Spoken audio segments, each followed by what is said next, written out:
what we have seen so far, we have seen the linear regressions. Okay? So now we're moving to quadratic models. So quadratic models represents quantities that are not linear. Okay? Linear would only be like y equals mx plus b. Okay? So we're talking about not linear regressions.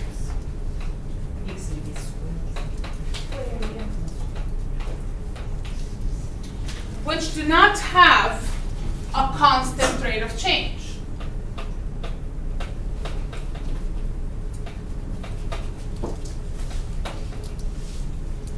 Can you give me an example of a quadratic model? So y equals Y equals what? x squared or x squared. b. That's As simple as that. Okay? Y equals x squared, that is the most simple quadratic model. Okay? So when you're looking at a table of value, right? In a linear equation, what was special about my table of value? First difference is First difference is constant. In a quadratic, second. the second difference would be constant. So not only I have to do the first, I also have to do the second.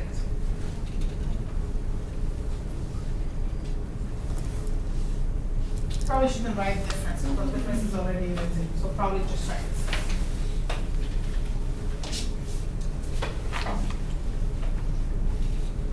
The graph is a curve called does anyone know?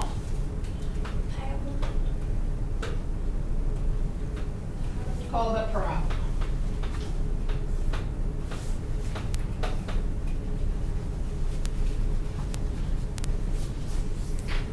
The equation has a degree of 2, and it was written in the form of y equals ax squared plus bx plus c,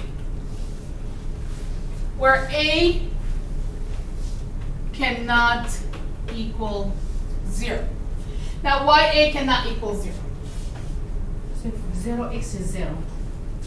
Because if you have 0x squared It's plus bx plus c, then this is 0, then I'm going to end up with what? C. A straight line, right? Because my highest exponent is 1 now, Yeah. right? So that's why a Yeah, should yeah. not equal to 0.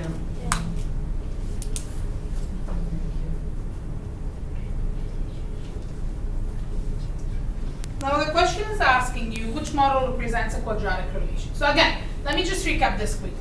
If it's a table of value, I will have to do first difference and second difference. If my second difference is constant, then it's a quadratic.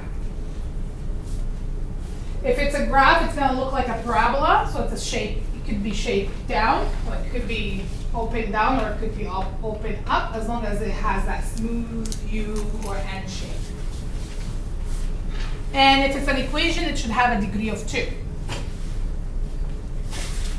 So let's do the first and first difference first.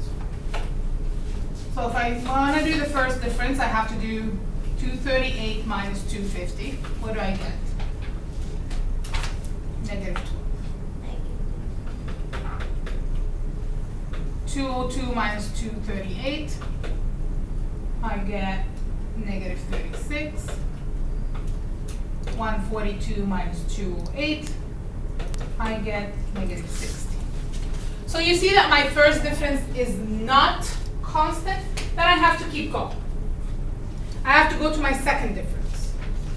When you're doing your second difference, guess what? Guess how you have to do that? Square F. Square F. No. Second difference. It's a difference. Maybe the opposite, 250 ones. It is this minus this. It's called a second difference, right? So again, I'm subtracting, but I'm subtracting my second difference. So I'm done with my first, I have to subtract my second. that's gonna be negative 36 minus negative 12. Right? So this is gonna be negative 36 plus 12, which is negative 24. If you don't practice this, you won't be able to get this correct. And this is where a lot of the students last semester messed up on their assignment. They could not do the second difference. So if I do negative 60 minus negative 36, I'm gonna get negative 24 again.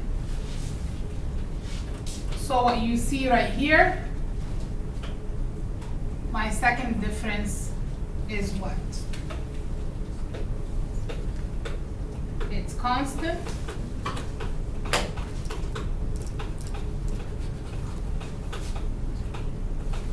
So therefore, it's a quadratic.